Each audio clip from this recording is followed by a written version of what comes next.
तुम्ही बसवता गणपती? हो sir. Okay okay great. बरं, तर मग कालचे जे होमवर्क न्यूमेरिकल होते ते सोडवले का? ट्राय केले का? साक्षी, प्रेम, सिद्धी? हो सर, पण तुम्ही तो जो दिला होता ना एनर्जीचा, हां. त्याचा आलंच नाही म्हणजे खाली काही. शेवटचं म्हणतीये का? हा, लास्ट वाला.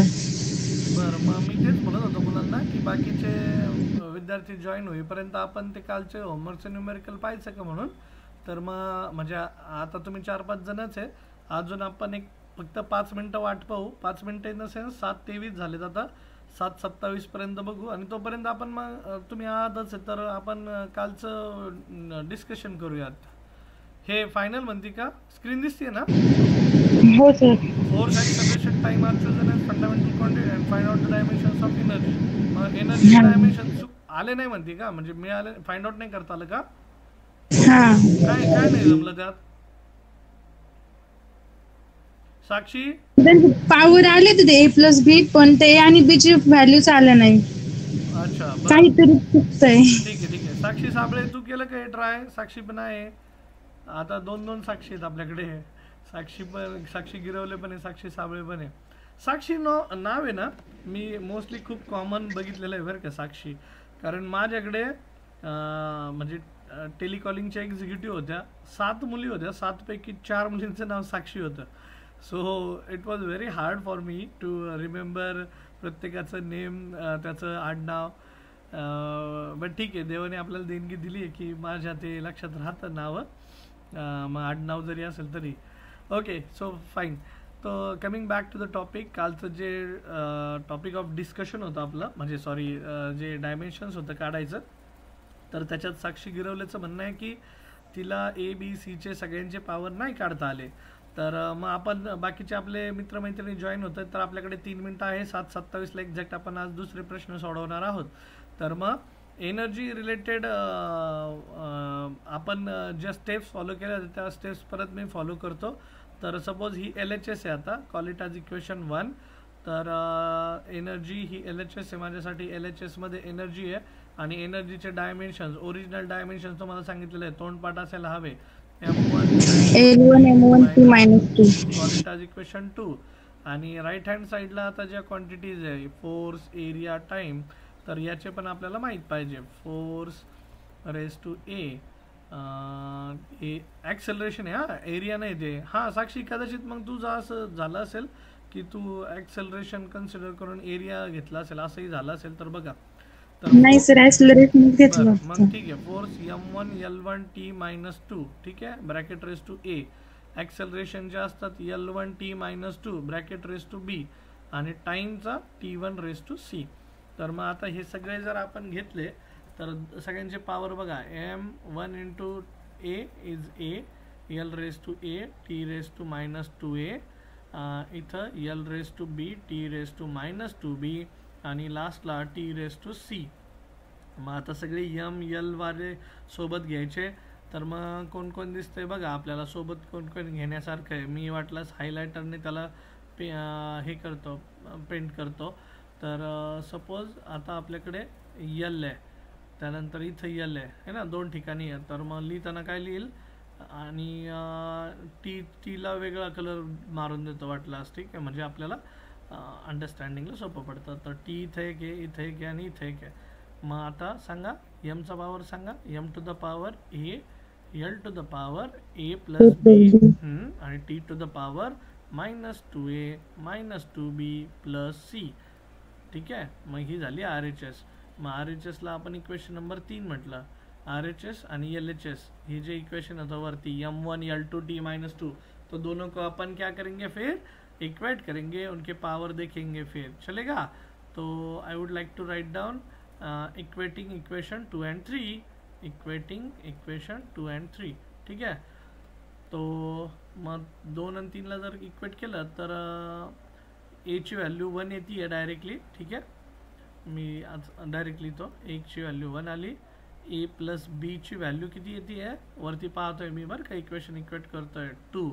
हे बघा, मी हे जे इक्वेशन आहे इथं जे दिसतंय तुम्हाला सर्वांना, तुमच्या समोर जे आहे हे बघा, हे इक्वेशन आणि हे इक्वेशन यांचे पॉवर इक्वेट करतोय. म्हणजे ए प्लस बीचा पॉवर आणि इथला 2. सो हे इक्वेट झालं. A plus B is equals to 2. एची व्हॅल्यू तर आहे आपल्याकडे.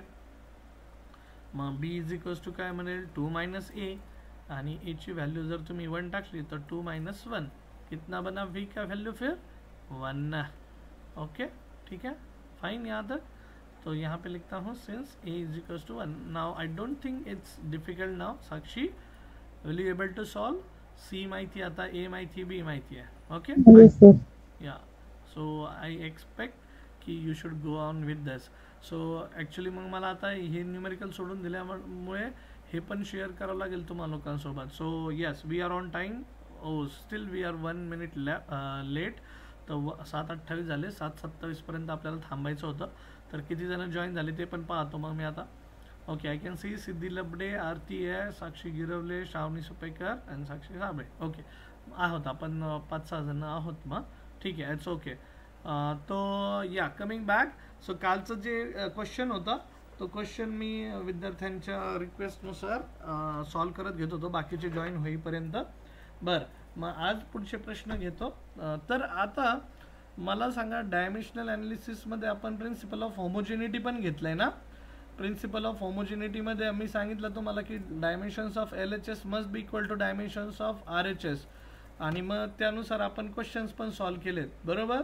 पण त्या टाईपचे जे प्रश्न आहेत ना म्हणजे ते सोडवायला मला आवडतील की दिलेलं गिव्हन इक्वेशन हे डायमेन्शनली करेक्ट आहे का किंवा प्रिन्सिपल ऑफ होमोजिनिटी वापरून आपण त्या रिलेटेड डायमेन्शन्स काढू शकतो का. तर ते मला दाखवायचं आहे आता. तर प्रिवियस इयरच्या एक्झाममध्ये जे प्रश्न आले होते ते प्रश्न मी जसं की काल बोललो ते प्रश्न मी इथे कव्हर करतोय. तर मग आपण ते कव्हर करूयात. बरं सपोज आता माझा प्रश्न आहे की क्वेश्चन असा दिला आहे त्यांनी. प्रिन्सिपल ऑफ होमोजिनिटी परत एकदा फक्त रिवाइज करतो आणि त्याच्यावर बेस्ड आपण हे प्रश्न सॉल्व करतोय. तर प्रिन्सिपल ऑफ होमोजिनिटी सांगतं की डाव्या बाजूच्या म्हणजे फिजिक्समध्ये जे काही फॉर्म्युले लिहिले गेलेले आहेत तर त्या फॉर्म्युल्यामध्ये LHS dimensions of LHS must be equal to dimensions of RHS. LHSचे डायमेन्शन्स आणि RHSच्या फिजिकल क्वांटिटीचे डायमेन्शन हे जर हे सारखेच यायला पाहिजे तरच ते व्हॅलिड फिजिकल इक्वेशन आहे असं म्हटलं जातं. आणि ते इक्वेशन मग डायमेन्शनली करेक्ट असतं. आता तुम्हाला हे टेक्निकल टर्म्स नाही समजणार पण सोप्या शब्दात जर सांगायचं म्हटलं तर फॉर एक्झाम्पल इकडे डाव्या बाजूला मी लिहिलं V velocity is written as displacement upon time. तर मला सांगा आता ही LHS क्वांटिटी आहे. मग LHS क्वांटिटीचे डायमेन्शन काय बनतील. ही LHS आहे आणि ही RHS आहे. मग प्रिन्सिपल ऑफ होमोजिनिटी काय सांगतं बाबा की डाव्या बाजूचं जी टर्म लिहिली तुम्ही आणि उजव्या बाजूची ही पूर्ण टर्म S अपॉन T ही पूर्ण टर्म जी लिहिली आहे त्या दोघांचे डायमेन्शन सेम असायला हवेत. ठीक आहे आणि असतातच तरच ते valid physical equation. Valid physical equation म्हणजे तो फॉर्म्युला करेक्ट आहे असं त्यांचं म्हणणं. ठीक आहे डायमेन्शनली तो फॉर्म्युला करेक्ट आहे. तर LHS मध्ये व्हेलॉसिटी आहे इकडे S/T आहे. मग LHSचे डायमेन्शन जे आहेत तर मग मी LHSचे डायमेन्शन्स बघा व्हेलॉसिटी म्हटल्यानंतर इथं लिहिली L1T-1 आणि इथं डिस्प्लेसमेंट अपॉन टाईम म्हटल्यानंतर वरती डिस्टन्स आहे. डिस्टन्स म्हणजे L1 लेंथ आणि खाली टाईम आहे.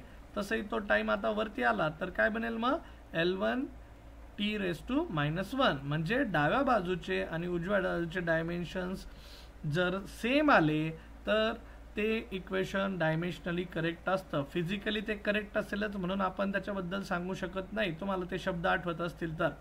बरं मग हे असतं प्रिन्सिपल ऑफ होमोजिनिटी लक्षात घ्या. मग प्रिन्सिपल ऑफ होमोजिनिटी आपण इथं आता ट्राय करणार आहोत. मग मला सपोज एक इक्वेशन दिलं आहे त्यांनी की क्वेश्चन आहे की एक म्हणजे एक इक्वेशन आहे P is equals to A-T² upon BX असं इक्वेशन दिलं आहे त्यांनी. Where P is pressure. Pला प्रेशर म्हटलं आहे त्यांनी. A B हे कॉन्स्टंट असतील त्यांच्यासाठी आणि X हे डिस्टन्स आहे. X is distance and T is time. ठीक आहे. सो ह्या टर्म्स आहे आपल्याकडे प्रेशर डिस्टन्स X आणि टाईम T. तर मग A आणि Bचे डायमेन्शन्स काढा ते असं म्हणतायत. फाइंड SI युनिट असं लिहितो, SI unit and dimensions of A and B, dimensions of A comma B if they are constant, ठीक आहे, त्यांच्या व्हॅल्यू किंवा नको कॉन्स्टंट नको घ्यायला, फक्त एवढं लिहूया डायमेन्शन्स ऑफ ए या बी, कारण मग ते कॉन्ट्राडिक्टरी होईल आपल्या टर्मशी की constant are dimensionless and unitless quantities. काही एक्सेप्शन्स असतात, मी जे की करून दाखवलं होतं तुम्हाला, ग्रॅव्हिटेशन कॉन्स्टंट, कुलम्स बाबाच्या लॉमध्ये एप्सिलॉन 0, तर यांना युनिट्स असतात. तर मग त्यामुळे म्हणजे सगळ्याच गोष्टींना युनिट आणि डायमेन्शन नसतात असं नाही आहे. There might be exceptions as well. Okay, coming back to the topic की आता हे कसं फाइंड आउट करायचं बाबा. तर लक्षात घ्या, मी तुम्हाला काय सांगितलेलं आहे की प्रिन्सिपल ऑफ होमोजिनिटी काय सांगतं की dimensions of LHS and dimensions of each RHS quantity. म्हणजे असं नाही की इथं ईच RHS टर्म म्हणतो मी त्याला, ईच RHS टर्म, तर ते सेम असायला हवं. आता इथं तरी 2च टर्म होत्या S/T, पण त्याचं कंबाईन. आता इथं बघा, P स्टँड्स फॉर प्रेशर, मग डाव्या बाजूला कोण क्वांटिटी आहे तर प्रेशर. मग प्रेशरचे डायमेन्शन्स तुम्हाला माहीत पाहिजे. नाही डायमेन्शन्स माहिती तर त्याचा फॉर्म्युला माहीत पाहिजे. आता पहिल्या चॅप्टरमध्ये लगेच तुमच्याकडनं अपेक्षित नाही ते तुम्हाला फॉर्म्युला पार्ट होईल म्हणून. पहिला चॅप्टर हा सगळ्या चॅप्टर्समधल्या क्वेश्चनचे आन्सर काढण्यासाठी आपल्याला मदत करतो, हे समजून घ्या. मग आता जसं जसं तुम्ही पुढे जाणार आहे तर तुम्हाला बेटर आयडिया पाहिजे. प्रेशर म्हणजे काय बाबा, pressure is force upon area. मग एवढं तरी तुम्हाला माहीत पाहिजे. एक्स डिस्टन्स आहे, डिस्टन्सचं युनिट काय असतं, टाइम्स युनिट काय असतं, ॲटलिस्ट माहिती पाहिजे. पार्टच होईल यात शंका आहे, ठीक आहे. बरं, मग LHSची प्रिन्सिपल ऑफ होमोजिनिटी काय सांगतं. According to principle of homogeneity डाव्या बाजूचे डायमेन्शन्स आणि उजव्या बाजूचे सेम असायला हवेत. मग मी याला स्प्लिट करून घेतो. P = A/BX मायनस T²/BX असं लिहिलं मी, ठीक आहे. मग याला काय करून घेतो, आता बघा समजून घ्या, मी स्प्लिट केलंय फक्त. आणि आपण न्यूमरेटर असा स्प्लिट करू शकतो, डिनॉमिनेटर स्प्लिट करता येत नाही. न्यूमरेटर होता माझा A - T², BX कॉमन होता. दोघांचा डिनॉमिनेटर सेम असेल तर न्यूमरेटरची होईल ॲडिशन किंवा सबट्रॅक्शन. इथं सबट्रॅक्शन आहे. बरं, मग आता माझं म्हणणं काय आहे, प्रिन्सिपल ऑफ होमोजिनिटी काय सांगतं की बाबा हो, हे जे डाव्या बाजूला लिहिलं आहे आता प्रेशर, आता मी डेप्थमध्ये त्याला एक्सप्लेन करतो. हे डाव्या बाजूला जे लिहिलं आहे ते आहे प्रेशर. मग प्रेशरचे डायमेन्शन्स ऑफ P ह्या LHSचे मस्ट बी इक्वल टू, ही जी टर्म आहे आता पूर्ण मार का ब्रॅकेटवाली, हिचे डायमेन्शन्स आणि तिचे डायमेन्शन्स सेम पाहिजे. Must be equal to dimensions of P. यहाँ पे भी ये जो टर्म है इसका भी dimensions must be equal to dimensions of P. हे आपल्याला प्रिन्सिपल ऑफ होमोजिनिटी सांगतं. कारण आपण त्याच क्वांटिटी ॲड किंवा सबट्रॅक्ट करू शकतो ज्या क्वांटिटीचे युनिट सेम असतात किंवा डायमेन्शन सेम असतात. लॉजिक समजतंय सर्वांना? लॉजिक समजतंय का? हर्षदा, साक्षी, या हो सर, तनिष्का, शिवराज, लॉजिक समजतंय सर्वांना? सिद्धी, आरती, हां, हे बघा. मग डाव्या बाजूचे dimensions of P = A/BX dimensions of P minus T²/BX dimensions of P. म्हणजे सगळ्यांचे डायमेन्शन सेम असायला हवे. आता सगळ्या प्रत्येक क्वांटिटीचे, म्हणजे पूर्ण क्वांटिटीचे बरं का, हे ब्रॅकेट जे टाकलेत ते इंडिव्हिज्युअल क्वांटिटी नाही. मग आता LHSचे डायमेन्शन्स माहीत पाहिजे. मग LHSचे डायमेन्शन्स माहीत व्हायला LHSला कोण आहे आपल्याकडे, P stands for pressure. Pressure का फॉर्मूला होता है फोर्स अपॉन एरिया, ठीक है. यहाँ पे लिखता हूँ since P = force upon force applied per unit area. फोर्सचे डायमेन्शन सर्वांचे तोंडपाठ आहे, M1 L1 T-2. एरियाचे डायमेन्शन सांगा बच्चा पार्टी. एरियाचे डायमेन्शन्स असतात L². मग हा L² वरती गेला L-2 बनेल, किंवा L1 कट करा, L1 रिकामा शिल्लक राहिला तो वरती गेला L-1 बनला. मग हे डाव्या बाजूचे डायमेन्शन आले M1 L-1 T-2. म्हणजे LHSच्या एका क्वांटिटीचे डायमेन्शन आले. RHS मध्ये मग ए बाय बी एक्सचे पण डायमेन्शन्स असेच असायला हवे, टी स्क्वेअर अपॉन बी एक्सचे डायमेन्शन्स पण असेच असायला हवे. आता वरती टी काय दिलाय, एक्स काय दिलाय ते दिलंय. मी उजव्या बाजूच्या क्वांटिटीचे काढतो, लाईक टी स्क्वेअर अपॉन बी एक्स. मग ह्या क्वांटिटीचे पण डायमेन्शन्स काय असायला हवे, इसका डायमेंशंस भी क्या होना मांगता, m1 l minus 1 t minus 2 ही होना मांगता. अरे कळतंय का.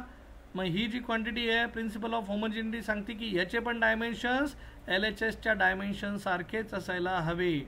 मग आता x माहिती आहे तुम्हाला, टी स्क्वेअर माहिती आहे, टाइम दिलाय, मग वरती डायमेन्शन लिहून घ्या. टाइम स्क्वेअर म्हणजे हा झाला टी स्क्वेअर, खाली x म्हणजे डिस्टन्स आहे, डिस्टन्स म्हणजे झाला हा झाला L1, आणि हा बी बाहेर काढला मी 1/b. ठीक आहे, ज्याचे डायमेन्शन निघतात ते काढून घेतले.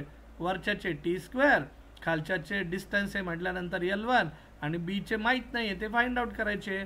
इक्वल टू हा इकडं कोण कोण आहे, m1 l minus 1 t minus 2. आता यातला L1 तिकडे आला, L1 वरती जाऊन मल्टीप्लाय होईल आणि टी स्क्वेअर डिवाइड होईल इकडे. ठीक है, सो मेरे को बताओ फिर मेरा फॉर्मूला क्या बन रहा है, 1/b, यहाँ पे बचा 1/b, यहाँ पे बना m1 l minus 1 t minus 2, L1 त्याला येऊन मल्टीप्लाय करतोय, बरोबर का. मग हा ब्रॅकेट इथं ठेवतो आणि L1 त्याला येऊन मल्टीप्लाय केला, होल डिवायडेड बाय, खाली कोण डिव्हिजनला आलाय, टी स्क्वेअर. मग आता बच्चा पार्टी परत तेच लॉजिक आपलं, सांगा काय लॉजिक, की जर दोघांचे बेस सेम असतील तर इंडायसेसची होणार ॲडिशन. मग सांगा 1/b काय लिहिणार मी, 1/b इज इक्वल्स टू, हाँ बोलो चलो जल्दी, ऊपर क्या बनेगा, m1 सांगा पटकन, L minus 2. l मायनस 2 का L0, L0. इथं l प्लस 1 आहे श्रावणी, इथं l माइनस 1 है बच्चा, प्लस 1 माइनस 1 2 कैसे बनेगा, क्या बनना फिर बोलो, L0. 0. हाँ, और ये t देखो, ये नीचे का t प्लस 2 है, ऊपर का t माइनस 2 है. Minus 2. हाँ, तो कैंसिल नहीं होगा, ये प्लस 2 वाला ऊपर आ गया, ये माइनस 2 बनेगा, इसका माइनस 2 और इधर का माइनस 2, टी का क्या बन गया term, -4. Yes very good, T raise to -4. लेकिन याद रखो बच्चा party, this is 1/b, I want b, तो रेसिप्रोकल लेने का, therefore b is equals to क्या बना, बोलो चलो जल्दी, m-1, 0 का साइन चेंज नहीं होगा, टी रेज टू +4. आ गया मेरा आंसर. अंडरस्टूड, सर्वांना समजलं का. हो सर. हा, तर समजून घ्या. हे बघा परत एकदा सांगतो, प्रिन्सिपल ऑफ होमोजिनिटी काय सांगतं, की डाव्या बाजूचे डायमेन्शन्स उजव्या बाजूच्या प्लस मायनस काय काय टर्म असतील, म्हणजे पूर्ण टर्मचा पूर्ण ब्रॅकेट म्हणतोय. मुलं इथं चुकी करतात, मुलं काय करतात, ए चे पण डायमेन्शन्स पी सारखे पाहिजे, बी चे पण वेगळे, एक्स चे पण वेगळे, असं नाही बाबा. पूर्ण टर्म, पूर्ण a/bx ही पूर्ण टर्म आहे माझ्यासाठी, एक पूर्ण फॉर्म्युला आहे, एक पूर्ण इक्वेशन आहे, त्याचे डायमेन्शन्स पूर्णतः डायमेन्शन्स पी सारखे डाव्या बाजूच्या टर्म सारखे असायला हवेत.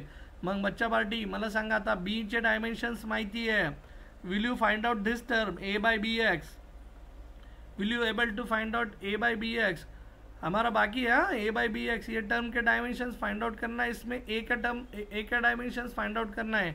ये total a/bx must be equal to क्या, must be equal to m1 क्या आया था अपना, m1 L-1 L-1, हाँ m1 L-1 t-2 बराबर. सो यहाँ पे लिखता हूँ फ्रॉम इक्वेशन 1. ठीक है, तो बी चे डायमेन्शन्स तर मिळालेच, वाटल्यास याला नंबरिंग टाकू, नंबर दिला असेल वरती खाली, हां ठीक आहे, नाही दिलेला तर मग ही बी ची व्हॅल्यू उचला आणि ही बी ची व्हॅल्यू इथं टाकूयात. एक्स म्हणजे डिस्टन्स आहे माहितीच आहे, मग ह्या दोन्ही टर्म इकडे येऊन मल्टिप्लाय झाल्या, मग ए इज इक्वल्स टू काय झालं, तर m1 L-1 t-2 हा b इंटू एक्स. मग बी ची डायमेन्शन माहिती आहे, आत्ता जे लिहिलंय ते m1 L-1 t-2, बी च्या डायमेन्शन m-1 L0 t⁻4 आणि x म्हणजे डिस्टन्स, डिस्टन्सचे डायमेन्शंस लेंथ मतलब सिर्फ L1. ओके, नाउ बताओ मेरे को क्या आएगा मेरा फाइनल इक्वेशन ए का, जल्दी बताओ. मास वाले टर्म सोबत घ्यायच्या. हां, लेंथ वाल्या सोबत त्यांचे पॉवरची करून टाकायची ॲडिशन. हां, चला. Last t⁻². तो बोलो m का पावर क्या बना फिर m⁻0. हाँ, l⁻⁻1 0 + 1. l का बोलो ओय +1. कस काय +1 रे? -1 0 +1. तुम्ही ना वही पुस्तक घेऊन बसत नाही बाबा. मग तुम्ही लोक तुमच्या समोर दिलंय ना आता या सगळ्या गोष्टी. हा सांगा आता, चला पटकन. Coming back to the point.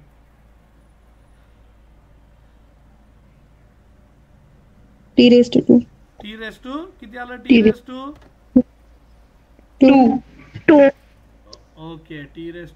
So yes, we are fine now. Then म्हणजे आपले जे डायमेन्शन्स आपल्याला मिळायला हवे ते मिळत आहेत. तेव्हा आपल्याला डायमेन्शन t⁻².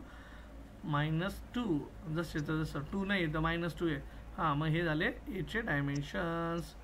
एचे मिळाले, बीचे मिळाले. त्यांनी विचारलं होतं त्या प्रश्नाचं उत्तर तुम्ही लोकांनी सर पण +4 मधून -2 गेल्यावर 2च येतील ना? अरे 2 आहेत का टर्म? सॉरी, मी फक्त टीची एवढीच बघितले. ओके, यस, 2 टर्म है टीचा. -2 + 4 तो ये बनेगा +2. करेक्ट. ओके, सॉरी, माय मिस्टेक. बर, सो अंडरस्टूड. अशा पद्धतीने हे इक्वेशन समजतंय का? मग सांगा तुम्हाला. हो सर. हां, तर हो सर. मग आपल्याला ज्यावेळेस एखादं इक्वेशन काढायचं असतं, त्याचं ॲडिशन सबट्रॅक्शन ज्यावेळेस होत असतं, तर समजून घ्या कधी पण ज्यावेळेस ॲडिशन सबट्रॅक्शन होतात क्वांटिटीचे, तर त्यावेळेस आपल्याला ज्या गोष्टी लिहाव्या लागतात त्या खूप महत्त्वाच्या आहेत. ठीक आहे. आता सपोज एक इक्वेशन देतो तुम्हाला. आता मोस्टली तुम्ही पाहता, तुम्ही असं इक्वेशन बघा मी दिलं आहे p + a/v² in bracket v - b = constant असं म्हटलं मी तुम्हाला. आणि त्यांनी विचारलं तुम्हाला फाइंड डायमेन्शन्स ऑफ ए. आता प्रिन्सिपल ऑफ होमोजिनिटी जर वापरायचं असलं तर मी तुम्हाला एक हिंट म्हणून देतो. Where p is pressure, v is volume. Where हे व्हॅन वॉल्सचं इक्वेशन आहे. म्हणजे तुम्ही पुढे शिकणार आहे आयडियल गॅसेस, त्याच्यामध्ये तुम्ही पाहणार आहात. Where p = pressure. म्हणून तुम्हाला म्हणतो की पहिल्या चॅप्टरमध्ये त्यांनी पूर्ण फिजिक्स कव्हर करण्याचा प्रयत्न करतात. फॉर्म्युला ॲटलिस्ट बरं का. v स्टँड्स फॉर व्हॉल्यूम आणि ए आणि बीचे डायमेन्शन्स काढायचे. So solution, anyone would like to write down the comment की उजव्या बाजूला काय असतील? कॉन्स्टंट आहे म्हटल्यानंतर LHSला कॉन्स्टंट आहे, तर कॉन्स्टंटचे डायमेन्शन्स काय असतात? काय शिकवलेलं आहे मी तुम्हाला? कॉन्स्टंटचे डायमेन्शन्स काय असतात? Do anyone remember? कॉन्स्टंटचं युनिट काय असतं ते सांगा. कॉन्स्टंट म्हणजे लाईक आता आपण असं घेतलं एरिया ऑफ स्पियर. मग एरिया ऑफ स्पियरचा फॉर्म्युला असतो 4πr². मग हा 4π कोण झाला आपल्यासाठी? कॉन्स्टंट. मग या कॉन्स्टंटचे डायमेन्शन काय असतात? युनिट काय असतं? आठवतंय का? काय शिकवलं? डायमेन्शनलेस असतं. हां, काय असतं साक्षी? डायमेन्शनलेस. Very good. मग डायमेन्शनच नसतील तर युनिट पण नसेल. ठीक है, डायमेंशनलेस एंड यूनिटलेस. क्या याद रखने का? तनिष्का, क्या याद रखने का? Sakshi, Siddhi, Prem? Dimensionless and unitless. Yeah, so constant R mostly बरं का, सगळेच नसतात, एक्सेप्शन्स आहेत जे की मागच्या वेळेस मी शिकवलं. They are dimensionless and unitless. मग इथं पण सांगा. आता फॉर एक्झाम्पल मी इथं तुम्हाला दिले, सॉरी ये येल्लो वाला हाईलाइटर एग्जाम्पल दिया मैंने आपको. सो राइट साइड नोट परत एकदा सांगतो. Mostly constant value has no dimensions ब्रॅकेटमध्ये त्यालाच म्हणतात डायमेन्शनलेस. ठीक आहे, अँड नो युनिट्स. सो त्याला म्हणतात युनिटलेस. त्यांना नसतात, युनिट नसतात, it's just a numerical value. मग आपल्या केसमध्ये आता जे लिहिलं आहे बघा, p + a/v² आणि इकडे लिहिलंय V minus B is equals to constant. मग आता सांगा प्रिन्सिपल ऑफ होमोजिनिटीने सांगा. चला बच्चा पार्टी, आता ही उजव्या बाजूला कॉन्स्टंट आहे, मग प्रिन्सिपल ऑफ होमोजिनिटी काय सांगते की ह्याला डायमेन्शन्सच नाही आहेत. मग ठीक आहे, उजव्या बाजूला, मग उजव्या बाजूला डायमेन्शन्स नसतील तर डाव्या बाजूच्या पूर्ण टर्म्सलाही डायमेन्शन्स नसायला हवे. आता बघा ही पूर्ण टर्म आहे, इथं मल्टिप्लिकेशन ऑपरेशन आहे. कुठलं मल्टिप्लिकेशन? म्हणजे या सगळ्यांचं जर मिळून घेतलं तर यांना डायमेन्शन्स नसायला हवे. मिळून बरं का, म्हणजे डायमेन्शन्स ऑफ इथं लिहितो वाटलंच प्रिन्सिपल ऑफ होमोजिनिटी. पण आता आपल्याला त्यांनी प्रिन्सिपल ऑफ होमोजिनिटी तर ती सांगते की उजव्या बाजूला आणि डाव्या बाजूचे डायमेन्शन पूर्ण टर्मचे. मल्टिप्लिकेशन असेल तर पूर्ण टर्म, म्हणजे मला हे सगळं कन्सिडर करावं लागेल, ही सगळी व्हॅल्यू आणि याचे dimensions of LHS must be equal to dimensions of, कळतंय ना, must be equal to dimensions of RHS. मग आता डायमेन्शन्स नाहीच आहेत उजव्या बाजूला, ते तर डायमेन्शन लेस आहे. मग मी असं करू का की काय करतो, इथं डाव्या बाजूला लिहिताना आता कॉन्स्टंट आहे म्हटल्यानंतर ही व्ही मायनस बी टर्म पण तिकडे घेऊन जातो. मग इथं राहतोय P plus A upon V square. इथली ही टर्म इकडे घेऊन गेलो, कॉन्स्टंटच्या खाली आणली, कॉन्स्टंट अपॉन व्ही मायनस बी. इथं मल्टिप्लाय करत होती आणि तिला इकडं खेचून आणलं. मग आता कॉन्स्टंट अपॉन एनिथिंग असेल तर त्यालाही कॉन्स्टंटच म्हणतात, किंवा डायमेन्शनलेस असेल तर हे डायमेन्शनलेसच असेल. म्हणजे इथं काहीच नाही, व्हॅल्यू जस्ट 1 आहे असं मी ट्रीट करतो. समजतंय का सर्वांना की इथली जी व्हॅल्यू आहे ती आपण डायमेन्शनलेस ट्रीट करूयात, 1 ट्रीट करूयात याला. ठीक आहे, सो मग मी याला पूर्ण टर्मला आता कॉन्स्टंट मानतो, कॉन्स्टंट अपॉन कॉन्स्टंट, आणि ती कॉन्स्टंटच बनेल माझ्यासाठी. ओके, सो मग ही पण कॉन्स्टंटच बनली माझ्यासाठी. मी मॉडिफिकेशन करतोय. मग आता P plus A upon V square ही जी टर्म आहे, तर आता ह्या टर्ममध्ये ही जी कॉन्स्टंट आहे उजव्या बाजूचे कॉन्स्टंट, मी म्हणेल की ह्या कॉन्स्टंटला आता डायमेन्शनलेस म्हणता येईल का? कारण बघा आता डाव्या बाजूला मला एक सिंगल टर्म दिसतीये प्रेशर, त्याला डायमेन्शन्स असतील. ए बाय व्ही स्क्वेअर त्याला पण डायमेन्शन्स असतील. समजतंय का? मग आता मी जे म्हणत होतो ना की कॉन्स्टंटला काय असतात, कॉन्स्टंट मोस्टली बघा एक्सेप्शन्स असतात, मी तुम्हाला सांगितलं. मग इथं पण काय घडेल, आता डाव्या बाजूला कोण दिसतंय मला, प्रेशर, म्हणजे ही सिंगल टर्म आहे. आता कोण, प्रेशर. ही कोण आहे, ए बाय व्ही स्क्वेअर, ही पण वेगळी टर्म आहे आता, आणि इक्वल टू कॉन्स्टंट आहे. Constant upon constant, V minus B को मैंने कॉन्स्टंट मान लिया, तो कॉन्स्टंट अपॉन कॉन्स्टंट. सो इथला जो कॉन्स्टंट आहे आता तो डायमेन्शनलेस नसू शकतो, त्याला डायमेन्शन्स येतील. आणि प्रिन्सिपल ऑफ होमोजिनिटी काय सांगतं मग की बाबा ही जी प्रेशरची टर्म आहे ह्याला जे डायमेन्शन असतील ते डायमेन्शन ह्या पूर्ण क्वांटिटीला असायला हवे, आणि तेच डायमेन्शन उजव्या बाजूला असायला हवे, तरच हे इक्वेशन व्हॅलिड आहे. मग मी इथं लिहितो की ही जी टर्म आहे ह्याचे dimensions of P must be equal to dimensions of पूरा term, must be equal to dimensions of A upon V square must be equal to dimensions of उजव्या बाजूचे कॉन्स्टंट. कळतंय बच्चा पार्टी? ठीक आहे. मग आता प्रेशरचे डायमेन्शन्स काय असतात सर्वांना माहिती आहे, सांगा बरं पटकन. मग प्रेशरचे डायमेन्शन्स आता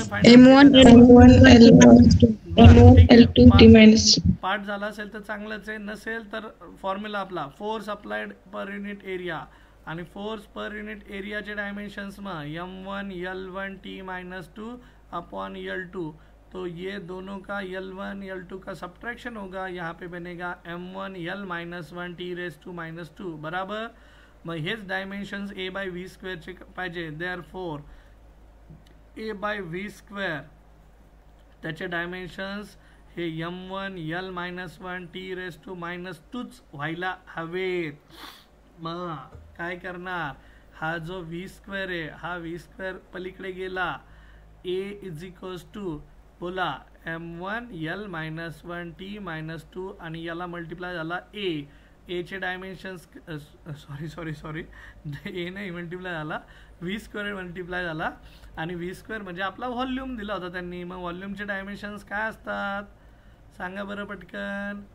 व्हॉल्यूमचे असतात L³ आणि त्याचा स्क्वेअर घ्यायला विसरायचं नाही.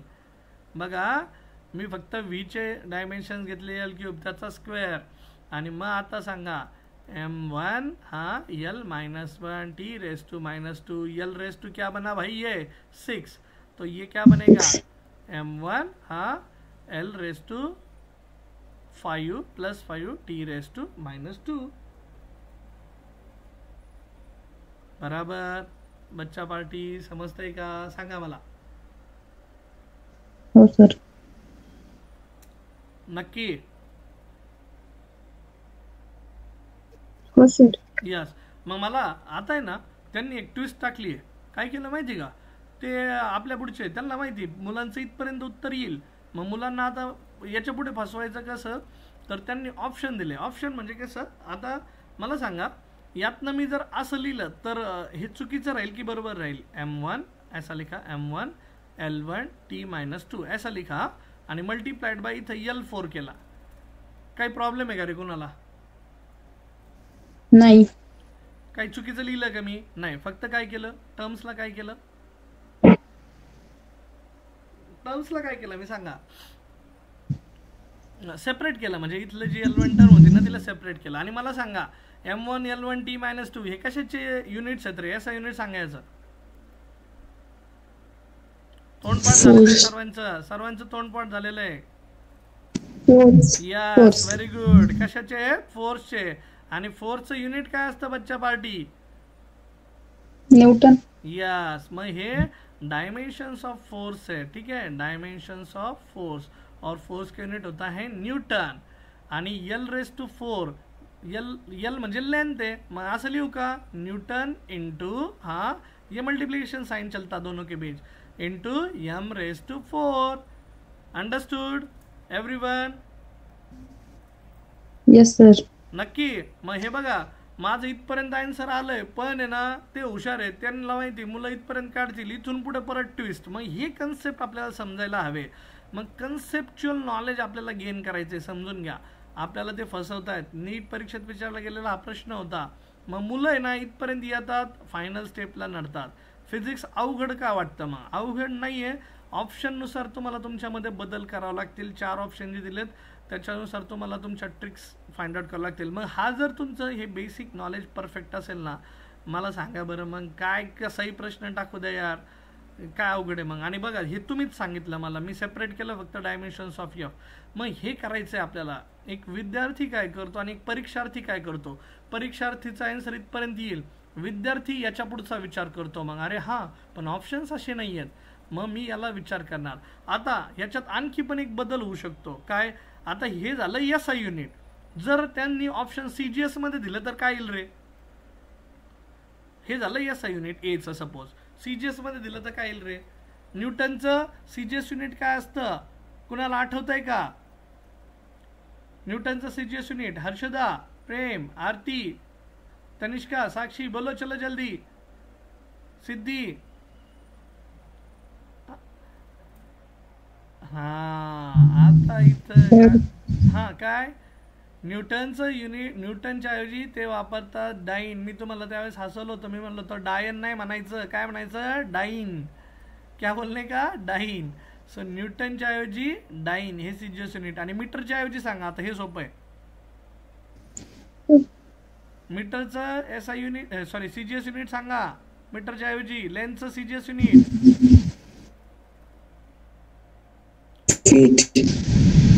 मीटरचं लेन्थचं CGS युनिट काय असतं? साक्षी, आरती. हां centimetre. Correct. So centimetre raise to 4. त्याचा पॉवर नाही चेंज होणार. मग हे कुठलं युनिट? CGS unit. म्हणजे अशा प्रकारे पण ते घुमून फिरून तुम्हाला प्रश्न विचारू शकतील. अंडरस्टूड बच्चा पार्टी? आई बात सभी के समझ में फिर? Yes sir. हो सर. Okay okay. मग आता त्यांनी नाही विचारला प्रश्न, पण मला प्रश्न विचारायला आवडेल की आता जे म्हणजे त्यांनी ए पुरतच मर्यादित ठेवलं होतं त्यांनी स्वतःला. पण मी तुम्हाला म्हणतो ना, मी मुलांना मला चॅलेंज द्यायला आवडते त्यांच्या ब्रेनला की बाबा आता समजा त्यांनी ह्या बीचे डायमेन्शन्स विचारले असते इन केस ह्या बीचे, तर काय केलं असतं रे मी. आता त्यांनी एचे विचारले म्हणून मी ही जी पूर्ण टर्म होती तुमची तिला काय केलं मी?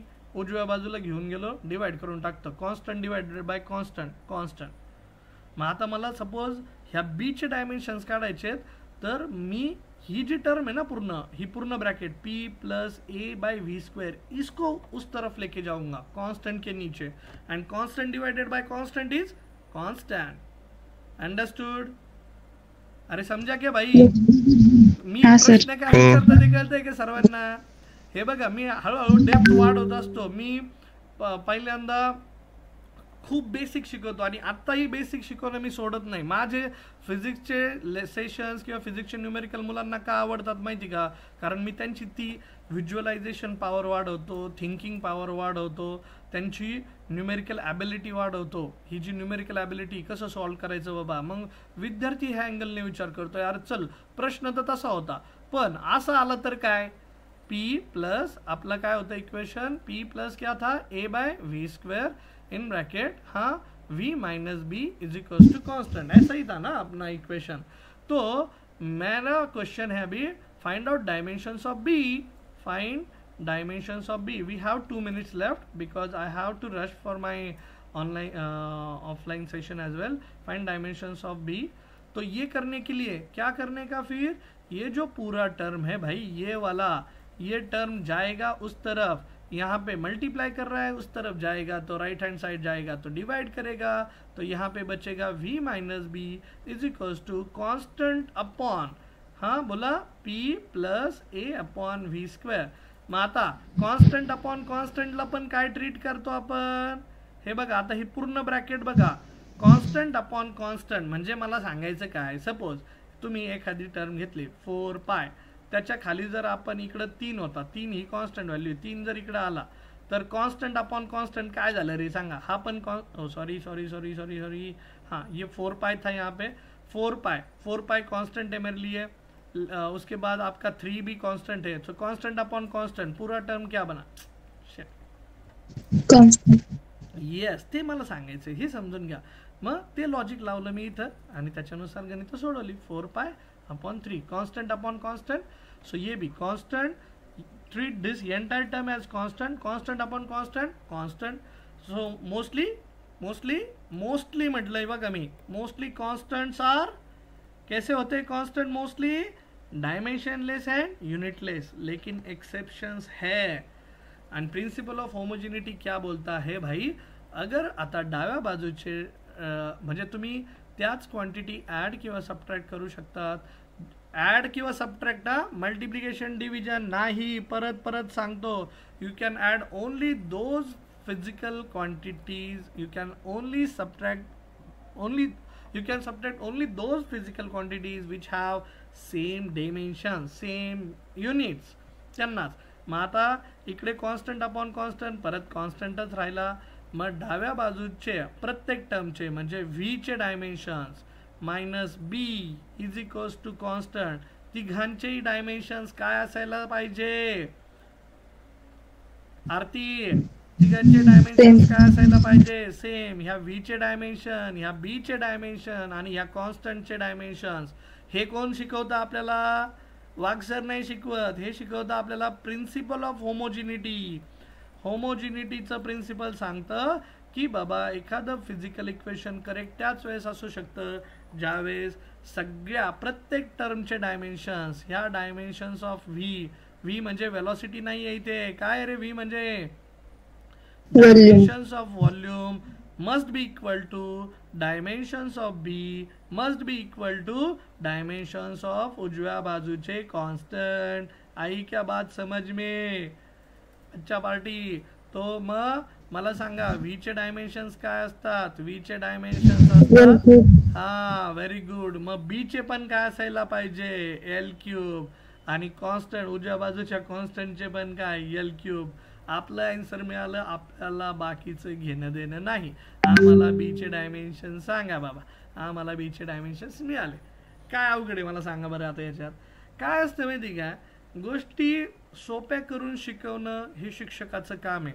तुम्ही जर हे पुस्तक उघडलं, ते पुस्तकातला प्रश्न घेतला, तुम्ही हिंट्स अँड सोल्युशनमध्ये जात आलंय, तिथून पाहत आलंय, स्टेप समजतीलही, पण त्या लक्षात राहणार नाही. आणि लक्षात राहण्यासाठी प्रॅक्टिस गरजेची आहे. आणि पुस्तकातली भाषा, तुम्ही मला सांगा, पुस्तकातल्या गोष्टी जर वाचून आपल्याला गोष्टी समजल्या असत्या तर आमच्या कोचिंग क्लासवाल्यांचं मार्केटच चाललं नसतं, आमचं दुकानच चाललं नसतं, बरोबर आहे की नाही? सो अवघड गोष्टी सोप्या करून शिकवणं हे शिक्षकाचं काम आहे. विद्यार्थ्याच्या ते डोक्यात उतरवणं, त्याच्या माइंडमध्ये उतरवणं हे शिक्षकाचं काम आहे. ओके, सो त्याच्यासाठी कोचिंग गरजेचं असतं. जर अजूनही म्हणजे तुमच्या मनामध्ये कोचिंगबद्दल शंका असेल तर ती शंका ठेवू नका. हे तुम्हाला फक्त 11वी-12वीला कामं येणार नाही आहे. पुढे तुम्ही इंजिनिअरिंगला जा, मेडिकल फील्डला जा, कुठल्याही क्षेत्रात जा, तुम्हाला ज्यावेळेस ह्या पद्धतीने शिकवलं गेलं जाईल, म्हणजे हा जो पाया तुमचा 11वी-12वीचा बनणार आहे ना, तुमचे पुढचे 4 वर्ष सुखात जाणार आहे, समजून घ्या. नाही तर इंजिनिअरिंग रडत खडत जाते, ते मेडिकलला फार्मसीला गेले, आमके झाले, केमिस्ट्रीचे पेपर आले, बायो आलं, त्याच्यातही पेपरला काय लिहावं ते सुचना. तर हे फक्त याचा अभाव असतो, कोचिंगचा, चांगल्या एज्युकेशनचा अभाव. सो क्वालिटी एज्युकेशन घ्या. क्वालिटी एज्युकेशनसाठी नक्की आग्रह धरा. एक वेळेस मोबाईल फोनला घरच्यांकडे आग्रह धरू नका, पण क्वालिटी एज्युकेशनसाठी आग्रह धरा. आणि हां, टॅब मी तुम्हाला सांगितलं होतं, instead of going for purchasing a mobile phone online सेशनसाठी you can go for a tab, जो तुमच्या भावा बहिणीसाठी पण उपयोगी येईल. 2 वर्ष तुम्हाला तुमच्या नोट्स असतील, PDF असतील, स्क्रीन पण मोठी, डोळ्यांनाही त्रास होणार नाही. आणि फोन वापरायचा ते साधा बटनावाला फोन वापरायचा, ठीक आहे. काही त्याच्यात कमीपणा नाही. कुणी आपल्याला चिडवलं, चिडवू द्या, ठीक आहे. हीच लोक उद्या जाऊन आपल्याला फॉलो करणारे, अरे आपल्यासोबत ती मैत्रीण होती, आपली ती डॉक्टर झाली, आपल्यासोबत ती मैत्रीण होती, ती इंजिनियर झाली, ती कलेक्टर झाली, ती गव्हर्नमेंट ऑफिसर झाली, अमकं धमकं. तर ती लोक स्वतःहून तुम्हाला होऊन विचारतील. जी लोक आज चिडवतात ते तुम्हाला, कुणी म्हणेल तुम्हाला, अरे काय नुसतं अभ्यास करत बसलाय, बुकिश नॉलेज आहे, अमकं धमकं, यांनी काय कुणाचं भलं झालंय, वाटोळ कुणाचं झालंय हे पण सांग म्हणायचं, जो म्हणतोय ना भलं झालंय. बरं, चला मग आता आणखी एक टर्म देतो तुम्हाला जाता जाता, आणि मग थांबतो. माझ्या कीर्तनरूपी वाघ बाबांच्या सेवेला मी पूर्ण विराम देईल. मग तुम्ही बघितलं आहे कीर्तनात लोक कसे बोलतात, ती महाराज लोक.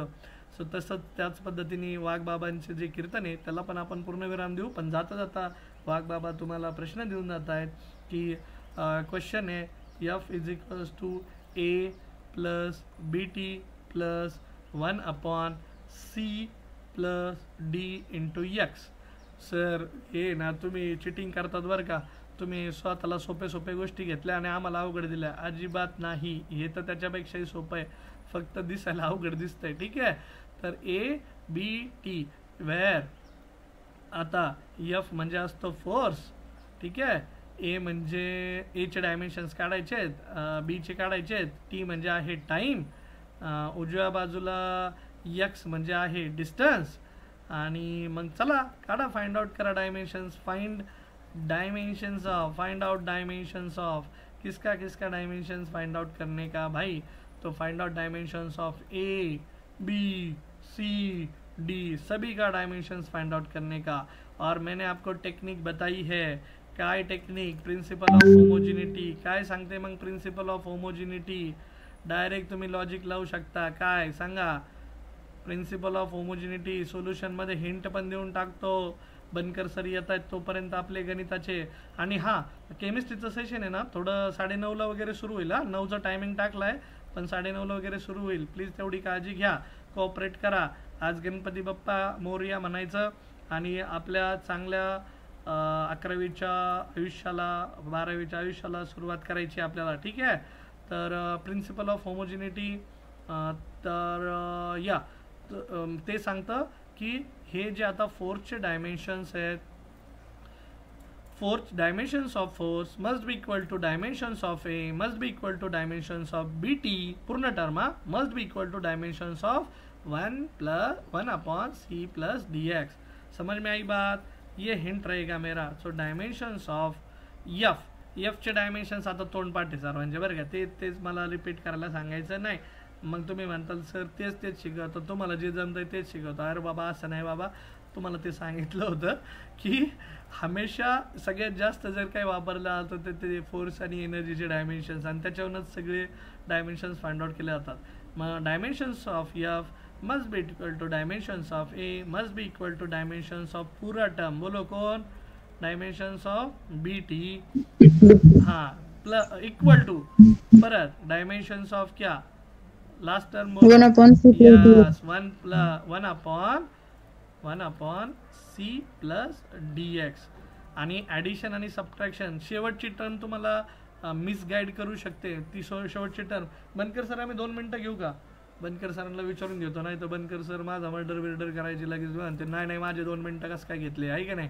तर डायमेन्शन्स ऑफ एफ, तर डायमेन्शन्स ऑफ एफ जे असतात ते असतात M1 L1 T-2. डायरेक्ट मी शेवटचं घेतो बरं काही. Dimensions of 1/C + DX.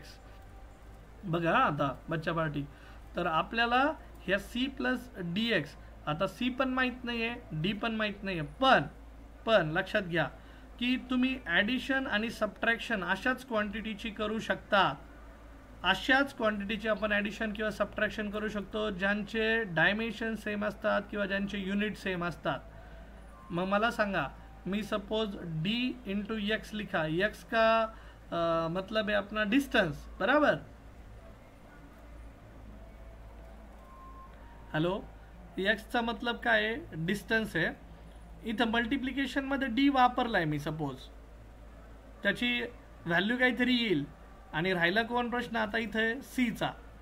तर आता मी ॲडिशन किंवा सबट्रॅक्शन अशा क्वांटिटीची करतोय की ज्यांचे डायमेन्शन सेम असतात, सेम असू शकतात नाही का. कारण वरतून आपल्याला फक्त AB असं दिसत आहेत, त्या टर्म दिसत आहेत आपल्याला, पण DX ची डायमेन्शन दिसणार नाही.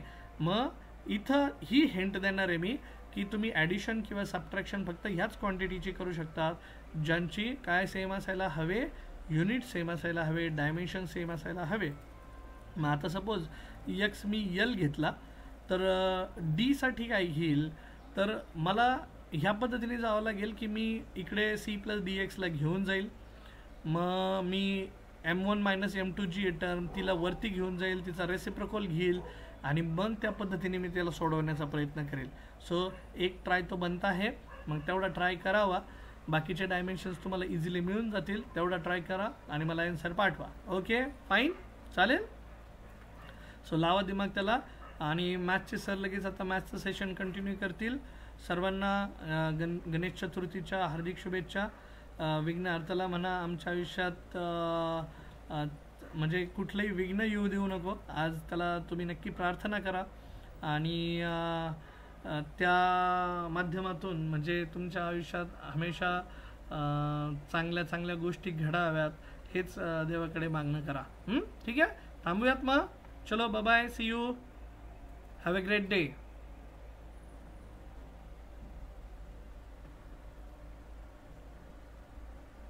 लगेच सुरू होतं या मॅथ्सचं सेशन. सर आलेले आहेत, जाऊ नका, ब्रेक घेऊ नका.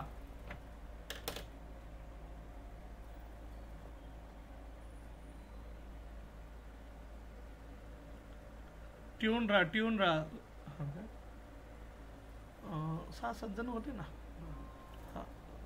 2 4 6 7 जण होते. 7. बरं, रेकॉर्डिंग स्टॉप करू का?